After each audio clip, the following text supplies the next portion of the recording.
21 and 23 read with Code of Criminal Procedure 1973 किंवा भारतीय नागरिक संहिता सुरक्षा संहिता 2023 याच्या अनुषंगाने ही ऑर्डर मी आज पास केलेली आहे.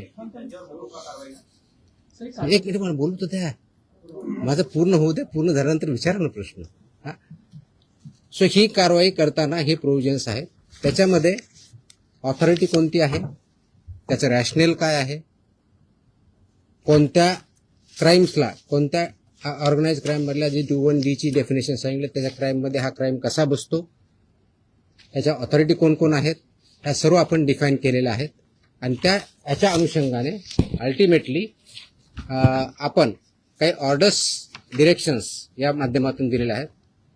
त्याच्यामध्ये ज्या ज्या ठिकाणी हे मोर दॅन वन्स एखाद्या ह्याच्यामध्ये ट्रेड करणारा व्यक्ती, संस्था, आस्थापना असेल त्यांच्याविरुद्ध कंपल्सरी मोका इन्व्होक करायची ही ऑर्डर आहे. त्याचबरोबर सेक्शन 23 ऑफ मोकोका ची जी प्रोसेस दिलेली आहे ती प्रोसिजर कंपल्सरी पाळायची हे पण आपण या सेक्शनमध्ये आदेश दिलेले आहेत. त्यानंतर persons and entities against whom MOCOCA shall be invoked are manufacturers and producers of prohibited food products, number 1. Number 2, financiers funding their manufacture, procurement or distribution. Number 3, interstate and intrastate suppliers and commission agents. Number 4, transporters and vehicle operators, including agents who book or arrange transport. Number 5, godown operators, warehouse owners and store managers who knowingly store such products. 6th, wholesale dealers and distributors. 7th, sub-dealers and semi-wholesaler agents. 8th, retail sellers forming part of an identified organized network. And 9, any other person who knowingly facilitates, abets, conceals or assists any of the above. त्या इतक्या जणांविरुद्ध मोकोका वापरायचे ह्याच्यामध्ये आदेश आपण केलेले आहेत. त्याचबरोबर प्रिझम्पशन ऑफ एलिजिबिलिटी जी आहे ते फक्त याच्यावरती नाही तर प्रिझम्पशन ऑफ एलिजिबिलिटी हे आपण ज्यावेळेस म्हणतो की any one or more of the following is present, ते स्ट्रॉंग प्रिझम्पशन फेवर करणारं मोकोकाला हे प्रोव्हिजन वापरायचं.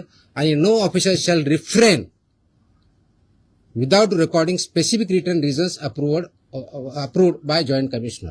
प्रोव्हिजनचं जे असेल त्याच्यामध्ये की interstate supply chain or manufacture nexus हे आपल्याला वरती न्यायचं प्रिझम्पशन ऑफ एलिजिबिलिटीसाठी वापरायचं.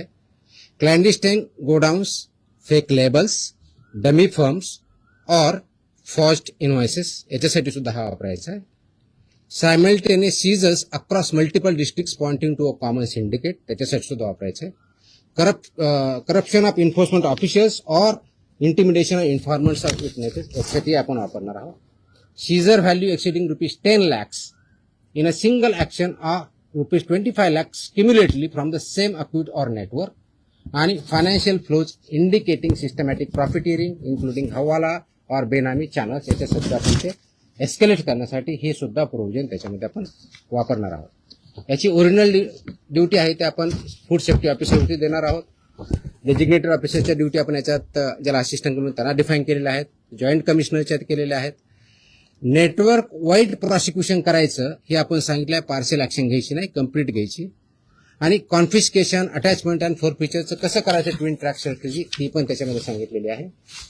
त्याचं प्रॉसिक्युशन रजिस्टर मेंटेन करायचं सांगितलेलं आहे, बेलला अपोजिशन करायचं सांगितलेलं आहे आणि procedure compliance with the criminal procedure code हे सुद्धा आपण मॅन्डेटरी केलेलं आहे.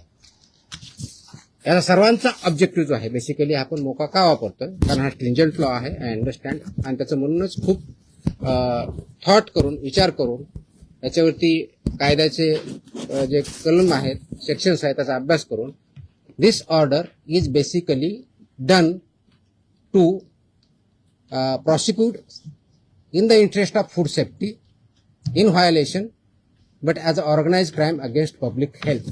हा क्राईम पब्लिक हेल्थच्या अगेन्स्ट आहे. आणि आर्टिकल 47 ऑफ द कॉन्स्टिट्यूशन जे आहे ते स्टेटला मॅन्डेट करतं. That is where my order begins with. आणि तुम्हाला कॉपी मी देईलच, प्रेस नोट बरोबर ही कॉपी पण असेल so that you can go through that order.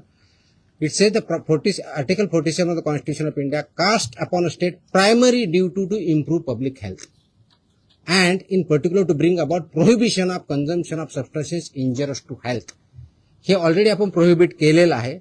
त्याचं इम्प्लिमेंटेशन व्हावं, पब्लिक हेल्थ इम्प्रूव्ह व्हावं आणि पब्लिक हेल्थ जी इंडेंजर होते ते कंट्रोल करता यावं या दृष्टिकोनातून मकोका कायद्याचे प्रोव्हिजन हे प्रोहिबिटेड आयटम जे 32 म्हणजे फसाई ऍक्टच्या सेक्शन 32 अंतर्गत जे आपण प्रोहिबिट केलेले आयटम आहेत त्यांच्यावरती आजपासून म्हणजे अगोदरच लागू करू शकलो असतं, पण आज आपण ती ऑर्डर काढलेली आहे and it will be implemented completely across the state of Maharashtra. Sir, जो कायदा केला जातो फॉरवर्ड शोधली जाते दुकानामध्ये पान मसाल्याच्या पुड्या आणि सुकी पुडी जे ते मिक्स केल्यानंतर गुटख्यासारखा पदार्थ तयार होतो. अशा पद्धतीने चालकीला कसं रोखलं जाणार, कारण तो स्पेसिफिकली गुटखा या टायटल खाली विकला जातो. त्याच्यामध्ये मिसलिडिंग ऍडव्हर्टाइजमेंट ऍक्ट आहे. तुम्हाला काही दिवसापूर्वी कारवाई केलेली बघितली. फसाईमध्ये सुद्धा मिसलीड करणं, लेबलमध्ये चुकीची माहिती देणं, इन्ग्रेडियंट चुकीचे असताना वेगळा क्लेम करणं हा सुद्धा गुन्हा आहे. त्यानुसार आपण कारवाई करतो त्याच्यावरती. दिस इज मिसलिडिंग. तर मिसलिडिंगला कायदा आहे. दुसरं मिश्रण जे असतं ते पान मसाला त्याला सुद्धा याच्या अंडर घेतलं जातं ते तंबाखू. मी तेच सांगतोय की आपल्याला कोणताही एखादी ज्यावेळेस प्रॉडक्ट असतो त्याच्यावरती लेबल कोणतं असावं, ते कोणत्या स्टँडर्डचं असावं, त्याच्यामध्ये कोणते कोणते इन्ग्रेडियंट असावे, त्याची काय व्हॅल्यू आहेत वेगवेगळ्या, त्या मॅन्डेट दिले, त्याचे रेग्युलेशन्स आहेत. फसाईमध्ये रेग्युलेशन्स दिलेले आहेत, व्हेरी क्लिअरली दिलेले आहेत. त्याचबरोबर ऍडव्हर्टायझिंग आणि मार्केटिंगचे सुद्धा रेग्युलेशन्स क्लिअरली आहेत. त्याचं व्हायोलेशन जिथं जिथं होतं त्या प्रोव्हिजनचा वापर आम्ही तिथं करणार आहोत. सर, याची जेव्हा कारवाई केली जाते तेव्हा लोकल पोलिसांची भूमिका खूप महत्वाची असते. स्पेशली बीट मार्शल आणि यांचा जो व्हिजिलन्स असतो तो अनेक वेळा नेक्सस तिकडे दिसून येतो अनेक पानटपऱ्यांवरती. ते कसं ब्रेक केलं जाणार, का आपल्याकडनं कडक कारवाईची तरतूद सगळ्यांकडून. त्याच्यामुळे तुम्ही जर आता मी वाचलं व्यवस्थित ऐकलं असतं तर त्याच्यामुळे प्रतिक्रिया त्याच्यावरती अपेक्षित. पोलीस आणि नेक्सस झाले. It's not about police or FDA किंवा food safety officers. It is the holistic. याच्यामध्ये कंझ्युम करणारा आहे तेवढा जबाबदार आहे, विकणारा आहे तेवढा जबाबदार आहे, इन्फोर्स न करणारा आहे तेवढा जबाबदार आहे. जो कोणी जबाबदार असेल आपण त्याच्यावरती कारवाई करणार आहोत आणि स्ट्रिक्ट करतोय. तुम्ही गेल्या काही दिवसामध्ये बघितलं असेल, हा ज्यावेळेस प्रोहिबिट केला त्यावेळेसचा उद्देश हाच होता, ही it's a danger to public health. आणि ते जर टाळायचं असेल, कारण याच्यामधून काय काय आजार होतात हे मी वगैरे सांगण्याची गरज नाही. It's documented, it's in the public domain.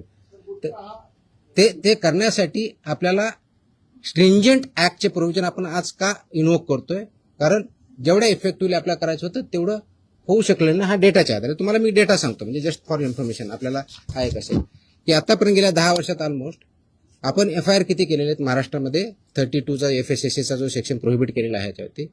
जे मॅन्युफॅक्चरर्स आहेत त्यांच्या विरुद्ध 260 मॅन्युफॅक्चरर्स FIR आहेत आपले. जे पुरवठादार आहेत सप्लायर्स ते 248 आहेत आणि पर्सन्स जे आहेत ते असे 190, असे 703 कोणते हे सॉरी ट्रान्सपोर्टर म्हणजे उत्पादक 260, सप्लायर्स 248 आणि ट्रान्सपोर्टर्स 190 असे 703 FIR आहेत. सो FIR काय कमी केलेत अशातला भाग नाही. त्यांचं प्रॉसिक्युशन त्यांची पुढची प्रोसेस आपण करतोय, पण आपल्याला अजूनही त्याच्यामध्ये कम्प्लीट याच्यामधून खरोखरच हद्दपात करण्याच्या दृष्टीने कारण याच्यातून झाला नाही तर पुढची स्टेप आपण घेतोय आणि ती आज आपण घेतलेली आहे. Yes please. एक मिनिट.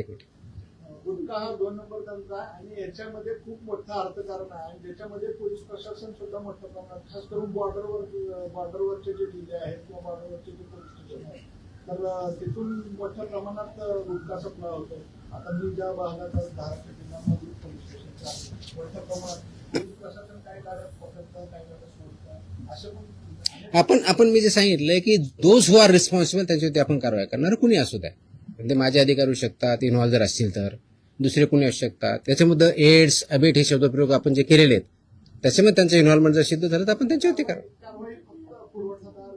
नाही FIR आतापर्यंत झालेले आहे, पण ते प्रूव्ह करण्यासाठी you are not getting my point. ते प्रूव्ह करण्यासाठी लेट मी आन्सर दॅट. ते प्रूव्ह करण्यासाठी आपल्याला ते डॉक्युमेंटरी एव्हिडन्स लागतील, आपल्याला एव्हिडन्सेस लागतील. असे आपल्याकडे सापडले तर डेफिनेटली आपण कारवाई करू. Let me complete. याच्यामध्ये आमचे काही अधिकारी इन्व्हॉल्व आहेत असं खूप अलिगेशन होतात, कंप्लेन येतात, आम्ही त्या व्हेरीफाय करतो.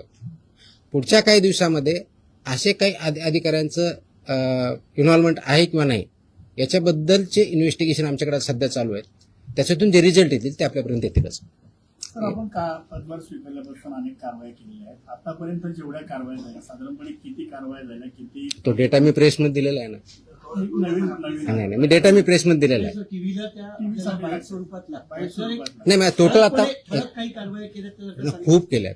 सर, दररोज मी प्रेस देतोय. झालेली अटक आणि ते किती आहे किती गुन्हे दाखल झाले? देतो. Yes please. प्रोहिबिटेडची का एका वेळेस एक minute I answer every question. Let me I come to हा.